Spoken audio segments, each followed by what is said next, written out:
네, 우리 할렐루야 샬롬하고 인사합니다. 할렐루야 샬롬 샬롬 샬롬 샬롬 샬롬.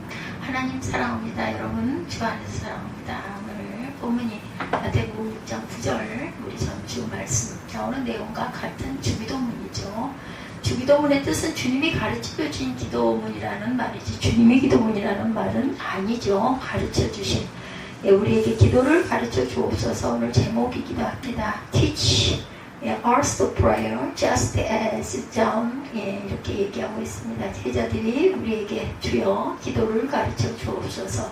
이 기도가 주님의 기도일 수는 없고 우리가 우리에게 죄 지은 모든 사람을 용서하오니 우리 죄도 용서하여 주옵소서. 누가복음 11장 4절이죠. 이 기도는 죄 가운데 살고 있는 우리 인간에게 해당되는 기도이지 아무 죄가 없으신 예수께서 죄를 사해달라고 기도하신다는 것은 말이 안 되죠. 그렇기 때문에 주님이 우리에게 가르쳐 주신 기도다. 이 기도는 죄 가운데 살고 있는 우리 인간에게만 해당된다라는 거. 본문 1절에 이 주기도문을 예수께서 제자에게 가르쳐 주신 배경이 나옵니다. 예수께서 한 곳에 기도하시고 마치심에 제자 중 하나가 여짜오되 주여 요한이 자기 제자들에게 기도를 가르친 것 같이 우리에게도 가르쳐 주옵소서. 11장 1절에 이렇게 얘기하고 있죠.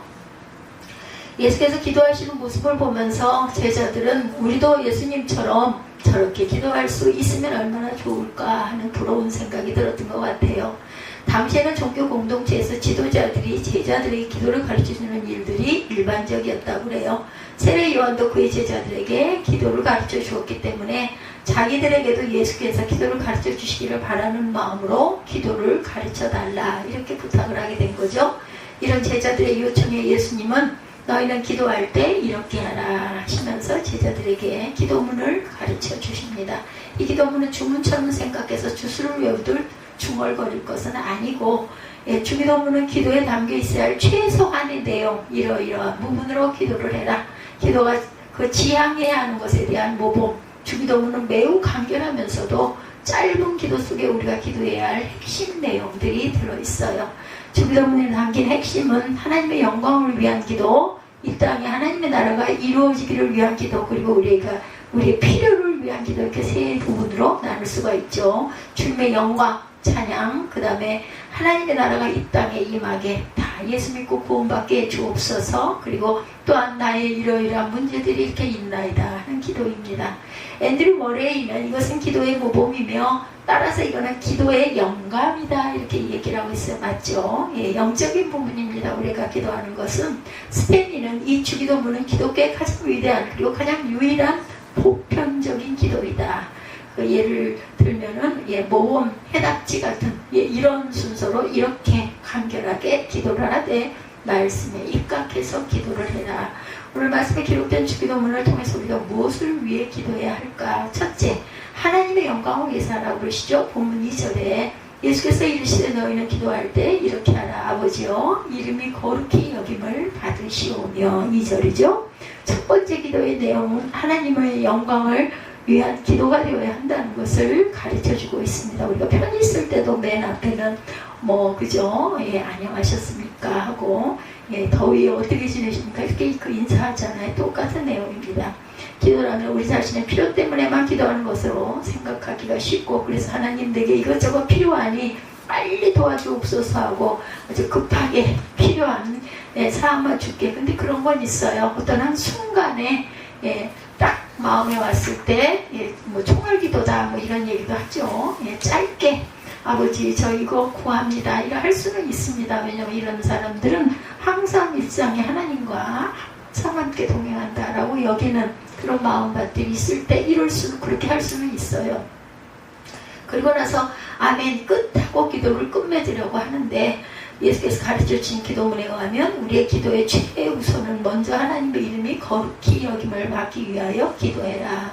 거룩이란 구별하다는 뜻과 함께 무겁다는 뜻으로 중하게 여긴다라는 의미를 갖고 있습니다. 거룩이란 하나님의 이름을 구별하고 귀하게 하기 위해 함부로 부르거나 소홀히 해서는 안 되겠다.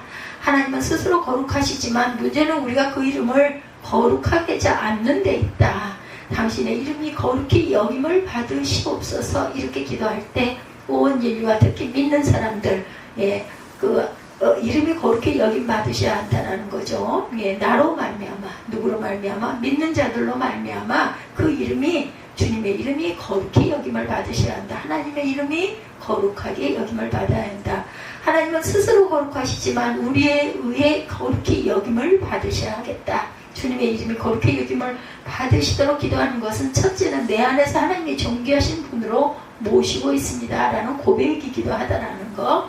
모세가 이르되, 출애굽기 33장 18절에 보면 모세가 이르되 원하건대 주의 영광을 내게 보이소서, 이렇게 기도한 대로 주님의 영광이 내게 임하셔서 주님을 거룩히 모실 수 있기를 기도하옵니다. 나 자신을 먼저 생각지 않고 하나님을 먼저 생각하고 그 이름을 위해 죽어도 좋고 살아도 좋다는 자세로 살아야 되죠. 둘째는 선한 일을 하여 세상에서 하나님의 영광을 드러내야 합니다. 주님은 이같이 너희 빛이 사람 앞에 비치게 하여 그들로 너희 착한 행실을 보고 하늘에 계신 너희 아버지께 영광을 돌게 하라고 마태복음 5장 16절에 말씀하고 계세요.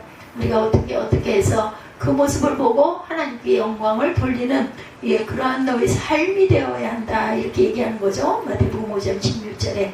우리는 세상 사람들이 하나님의 영광을 드러내도록 힘써야 하고 어떤 일로든지 하나님의 영광을 가려서는 안 되겠다. 예수 이름 때문에 참고 예수 이름 때문에 손해를 보고자 하는 자세가 되어야겠다. 셋째는 온 세상 사람들이 하나님의 거룩하신 이름 앞에 경배하도록 이를 위해 기도해야 된다. 이는 물이 바다를 덮음같이 야훼의 영광을 인정하는 것이 세상의 가득함이니라. 우리 찬양 많이 하죠. 하박국 2장 14절 말씀입니다. 예, 물이 바다 덮음같이 야훼의 영광을 인정하는 것이 세상의 가득함이니라. 하박국 2장 14절. 제2차 세계대전이 발발하자 영국 국민들은 극도의 혼란에 희망을 잃어버리죠. 그나마 다행은 그들에게 믿을 수 있는 두 명의 지도자가 있었는데, 한 사람은 탁월한 정치가인 윈스턴 처칠경이었고 또 한 사람은 존경받는 종교 지도자 윌리엄 템플 주교였다고 하죠. 이제 여왕은 국민이 신뢰하는 이 두 사람에게 라디오 연설을 부탁합니다. 두려움과 절망에 빠졌던 영국 국민들은 존경하는 두 지도자의 연설에 귀를 기울였고, 놀라운 일은 서로 짠 것도 아닌데 둘 다 연설 마지막에 똑같은 말을 합니다. 지금이야말로 우리가 하나님을 바라볼 때입니다. 우리가 지금 무엇보다 먼저 할 일은 전능하신 하나님께 나아가 예배하는 일입니다. 우리 모두 경건히 무릎 꿇고 전능하신 하나님을 바라봅시다. 전쟁이라는 비상사태에서 두 사람의 메시지가 믿음 없는 사람들이 볼 때는 추상적인 얘기로 들렸을지 모르지만, 예, 성령께서 영국 국민의 마음을 감화시키셔서 다음날 같은 시각에 모든 교회당에 종이 울렸다고 그러죠.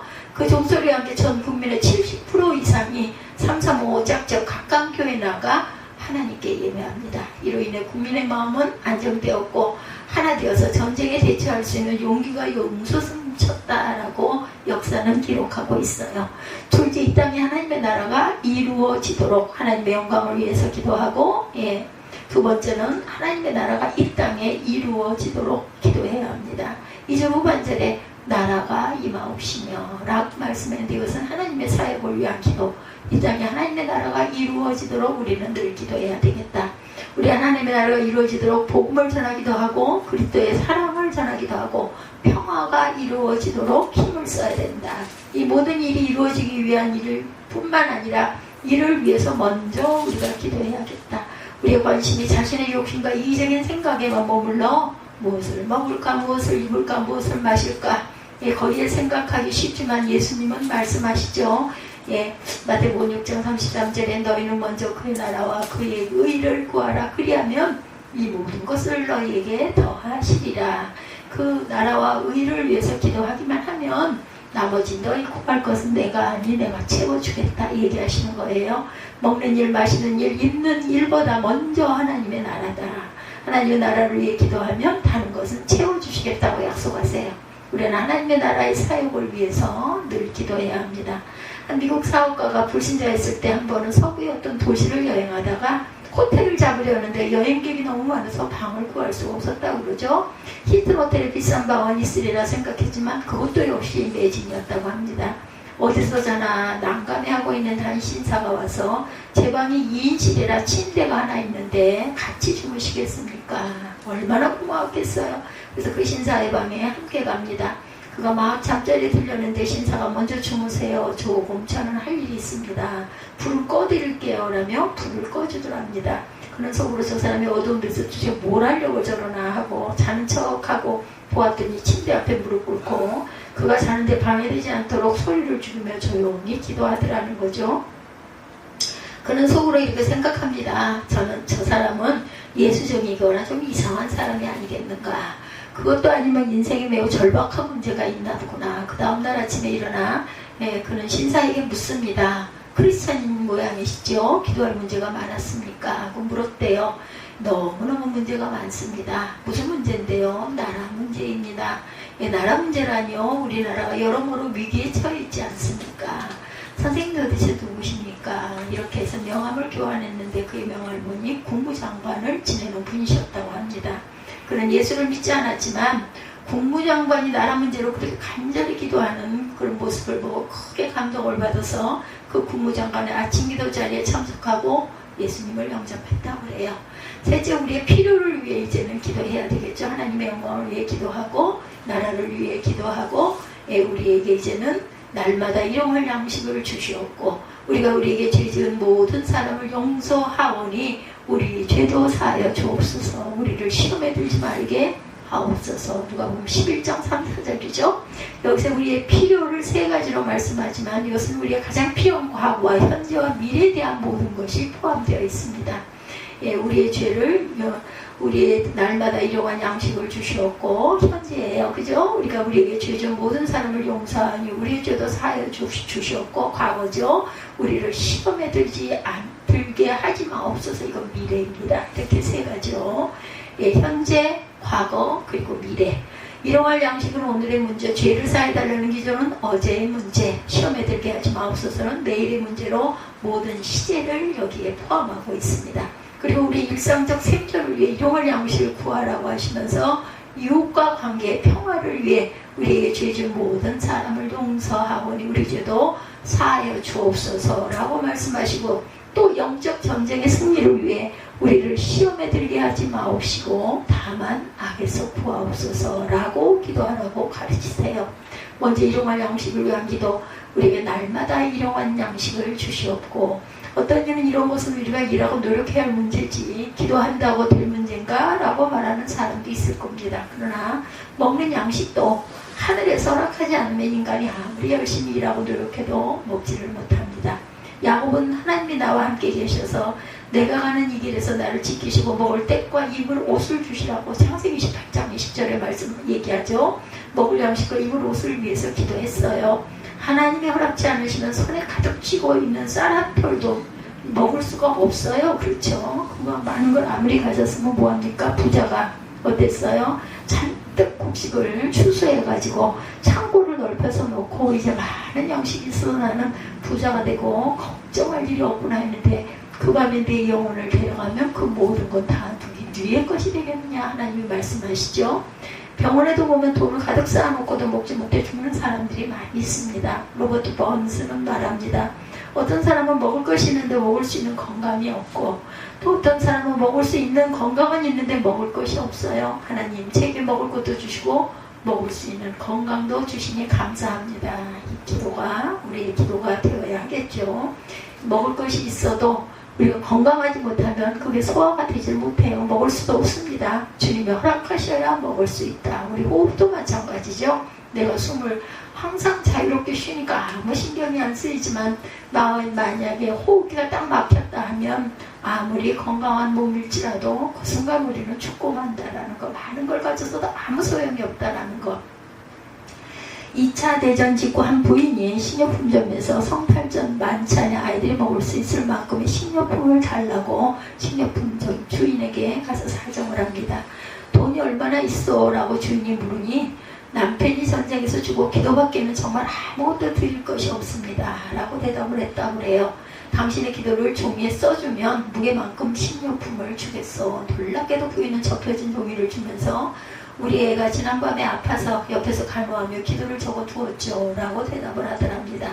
읽어보지도 않고 주인은 얼마나 무뚝뚝한 주인이겠어요. 또 이 순간 이때 그 모습을 우리가 상상해보면 글쎄요, 이분도 참 대단한 분이에요. 아, 미친 사람 미친 소리 하네 하고 상대도 안 할 수도 있는데도 아무 소리도 않고 저울에 추를 놓을 곳에 기도가 적힌 종이를 놓고는 이 기도가 얼마째 신용품 무게가 되는지 달아봅시다 라고 말했다고 그러죠.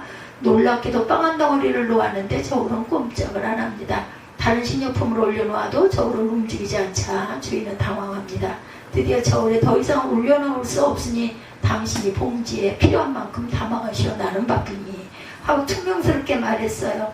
이 부인은 눈물을 흘리고 감사하며 돌아갔다고 하죠. 저울이 고장난 것은 얼마 후 주인이 알게 됩니다.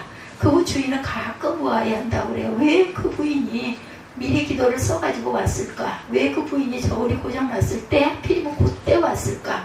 그때 그 부인의 적은 기도문은 주여 오늘날 우리에게 일용할 양식을 주시옵소서 였다고 해요. 다음으로 죄사함에 대한 기도가 있죠. 우리가 우리에게 죄 지은 모든 사람을 용서하오니 우리의 죄도 사하여 주옵소서. 이 앞에 이 구절을 우리가 많이 빼먹고 기도할 때가 많죠. 우리가 우리에게 죄 지은 자를 용서한 것 같이 우리의 죄도 사하여 주옵소서. 일용할 양식 다음에 구할 것이 용서인 것은 그만큼 용서가 중요하다. 우리가 교회에 나오는 가장 큰 목적 또한 죄사함 받기 위함이죠. 근데 우리는 가장 중요한 문제를 잊어버리고 시시한 문제들만 기도합니다. 사죄의 기도가 중요한 것은 죄의 문제가 해결되고서야 평화를 얻기 때문이다. 우리에게 있는 고통의 근본 이유는 죄와 죽음 때문이죠. 죽음보다 더 큰 문제는 죄의 문제입니다. 죽어도 천당 간다는 것만 보장되면 죽음이 무슨 상관이겠는가. 그렇죠. 그래서 구원받은 분들은 크게 불안해하지 않죠. 다만 그 순간이 조금 두려울 뿐입니다. 어떻게 내가 어떤 순간에 돌아갈까 이게 조금 궁금하기도 하고 염려가 되기도 하죠. 결국 죽음의 뒷면에는 죄의 문제가 항상 도사리고 있다. 우리 죄도 사하여 주옵소서라는 이 기도는 용서를 바라는 기도를 하면 용서하시겠다는 말씀이죠. 어떤 아이들이 잘못하고도 부모에게 용서를 구하지 않아요. 어머니는 매로 때리면서 잘못됐다라고 말하고 재촉하지만 아이들이 고집을 부리고 입을 딱 다문 채 씩씩거리면서 절대로 대답을 안 합니다. 이놈이 제발 잘못했다고 하라고 오히려 어머니가 애원을 하죠. 때려주면서 잘못했다는 말 한마디만 하면 용서할 텐데 정말 안타깝죠. 주님도 얼마나 답답하시면 용서해달라고 기도하라고 하셨을까. 어거스틴은 하나님도 회개하지 않는 죄인을 용서하지 못하신다라고 했는데 회개하지 않는 자는 하나님도 어찌할 수가 없다라는 거죠. 우리는 사죄를 위해 기도할 뿐만 아니라 형제가 내게 지은 죄도 용서해야 된다. 왜냐하면 내가 늘 죄를 짓기 때문에. 한 수노원에서 10년을 살았던 수녀가 하프 연주자 유혹에 넘어와서 임신해서 아이를 낳았어요. 그만 수녀님이. 그녀는 자기를 유혹한 남자를 미워했고 자살까지 생각하고 필사적으로 자신을 이 상황에서 구해달라고 기도합니다. 얼마 후 아이는 죽었고 그 남자를 다시 만나지 않았다고 그래요. 그 후 그녀는 30년 동안 병자와 장애인을 위해서 봉사를 했다고 합니다. 하나님은 한 사제에게 이 사람은 처녀로 있을 때보다 회심한 후에 나를 더 기쁘게 한다 이렇게 말씀하셨다고 그래요. 수도사와 처녀들의 방문하는 사람들이나 외출했다가 이성과 만나는 기회에 욕망을 느껴서 순교를 상실하기도 했다고 그러죠. 대부분 범죄하기 전보다 완전한 경지에 도달한 사람들이 많았다고 그래요. 이런 일을 통해서 한 번 무너졌지만 더 튼튼한 주춧돌을 놓고 견고하게 집을 지어서 시험에 빠졌으나 죽게 돌아와 착자한 회개로 거듭나는 거죠. 물론 가혹한 고행으로 정욕이 마음에서 근절되어 다시 죄를 범하지 않고 자신의 악에 대해서 죽은 자가 될 때까지 성령께서 사죄의 확신을 심어줄 때까지 탄식하며 참여하여 회복할 수도 있어요. 그리고 시험에 빠지지 않기 위한 기도를 하게 되죠. 우리를 시험에 들게 하지 마옵소서. 누가복음 11장 4절 후반절입니다.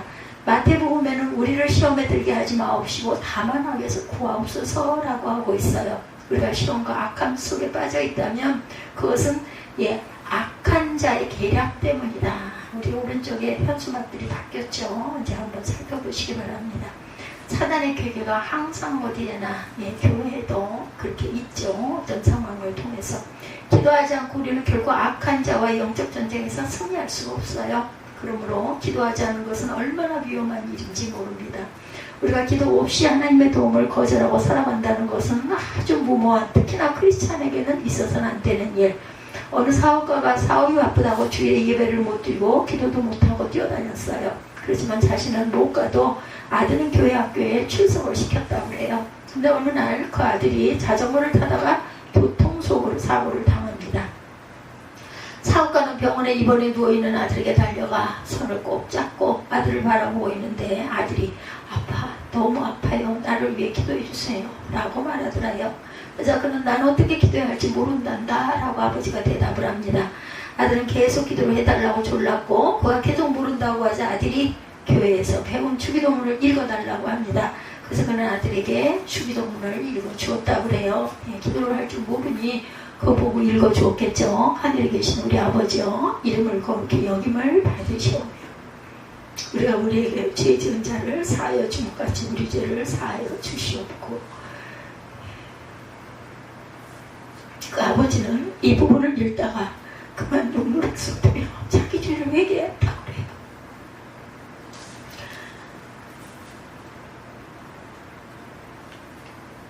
아들이 다친 게 다 이 죄값이구나 이런 깨달음이 왔다는 거예요. 이렇게 해서 구원을 받죠. 입술의 고백이 이만큼 중요합니다.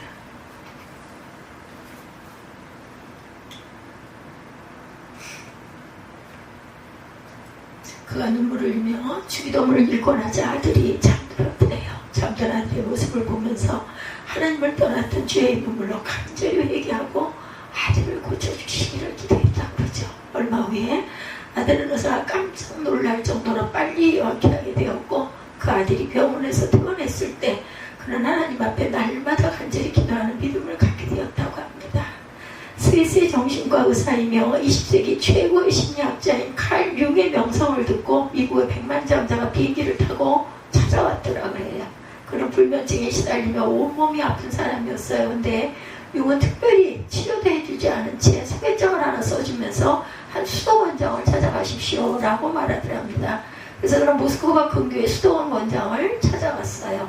수도원 원장은 시키는 대로 하겠느냐라고 확인하더니 하루 동안 주기도문을 300번 외우고 말합니다. 당황했지만 별 수 없이 따랐다고 그래요. 300번을 외우라고. 그 다음 날에는 600번을 외우라고 하더랍니다. 그런 주문이 계속돼서 하루에 300번씩 보태어지더랍니다. 대개 6000번을 외우는 날이 됐어요. 한 20일 됐겠네요. 막 주기도문을 외우려고 하는데 몸속에서 이상한 힘이 느껴지더래요. 완치가 된 거죠. 불면증이 사라지고 온몸의 아픈 것도 사라졌다고 그래요. 믿고 순종하는 자에게 하나님의 능력과 기적이 임한다라는 거. 마이어는 인생의 가장 큰 비극은 응답 없는 기도가 아니라 드려지지 않는 기도다 라고 말했다고 그러죠. 하루하루 살아가는 것이 여러분 어떻습니까? 생활이 무료하고 힘들고 답답하진 않으십니까? 참 더위 가운데 요즘에 어려운 일들이 많죠. 새롭고 설레는 일들이 일어나기를 원하지는 않으십니까? 주님이 말씀하시네요. 너는 내게 부르짖으라. 내가 네게 응답하겠고 내가 알지 못하는 크고 비밀한 일을 내게 보이리라. 주님께서 손을 내밀고 기다리고 계신다라는 것. 내 입을 넓게 열라 내가 채우리라. 기도를 배우기를 원하는 제자들에게 너희는 이렇게 기도하라 하시면서 가르쳐주신 주기도문으로 바른 기도의 자세를 익히고 날마다 기도를 통해 주님과 깊은 교제를 나누고 하늘의 풍성한 사랑과 능력으로 살아가시기를 주님의 이름으로 축복합니다. 내 입을 넓게 열라 내가 채우리라 찬양하시고 기도하시고 주기도문으로 예배를 마치도록 하겠습니다.